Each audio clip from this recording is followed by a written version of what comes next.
আসন্ন এডিসি নির্বাচনকে সামনে রেখে ৪ নম্বর করমছড়া কেন্দ্রের ৮২ মাইল বাজারে এক বিশাল নির্বাচনী সভার আয়োজন করে ভারতীয় জনতা পার্টি। এদিনের সভায় প্রধান বক্তা হিসেবে উপস্থিত ছিলেন বিজেপি রাজ্য সভাপতি তথা রাজ্যসভার সাংসদ রাজীব ভট্টাচার্য।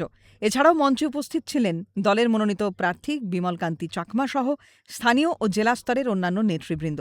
সভার শুরুতেই কর্মীদের উচ্ছ্বাস ছিল চোখে পড়ার মতো। নির্বাচনী জনসভায় ভাষণ দিতে গিয়ে রাজীব ভট্টাচার্য সরাসরি তোপ দাগেন টিপ্রমথার বিরুদ্ধে। তিনি হুঙ্কারে সুরে দাবি করেন যে এবারের এডিসি নির্বাচনে পদ্ম শিবিরের জয় কেবল সময়ের অপেক্ষা। মথার প্রতীক আনারস পচে গেছে এবং দুর্গন্ধ ছড়াচ্ছে বলে কটাক্ষ করে তিনি বলেন, পাহাড়ের মানুষ এখন বিকল্প খুঁজছে। জনজাতিদের উন্নয়নের দোহাই দিয়ে যারা রাজনীতি করছে তারা আসলে সাধারণ মানুষের বিশ্বাস নিয়ে ছিনিমিনি খেলছে বলেও অভিযোগ সাংসদের। প্রধানমন্ত্রী উজ্জ্বলা জ্যোতি যোজনায় গ্যাসের কানেকশন পৌঁছে দেওয়ার কাজ যদি করে থাকে তাহলে ভারতীয় জনতা পার্টির সরকার করেছে।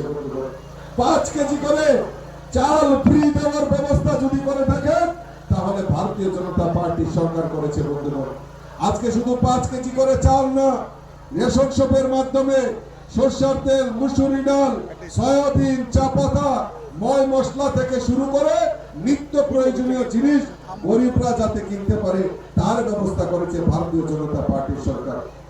সাংসদ রাজীব ভট্টাচার্য আরও অভিযোগ করেন যে বিগত ৫ বছরে এডিসির শাসনে থাকা টিপ্রামথা জনজাতির কল্যাণে কোনোই কাজ করেনি। তিনি বলেন, কেন্দ্রীয় ও রাজ্য সরকার জনজাতিদের উন্নয়নের জন্য যে বিপুল পরিমাণ বাজেট বরাদ্দ করেছিল সেই টাকার সঠিক ব্যবহার হয়নি। জনজাতি কল্যাণের পরিবর্তে সেই অর্থ অন্য খাতে নয়ছয় করা হয়েছে।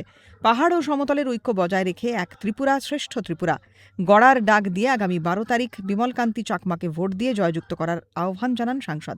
আগামী ১২ তারিখে আমাদের এই কেন্দ্র থেকে আমাদের বিমল চাকমা যিনি প্রার্থী হয়েছে, বিমল চাকমাকে পদ্ম ফুল চিহ্নে ভোট দিয়ে বিপুল ভোটে জয়যুক্ত করবেন।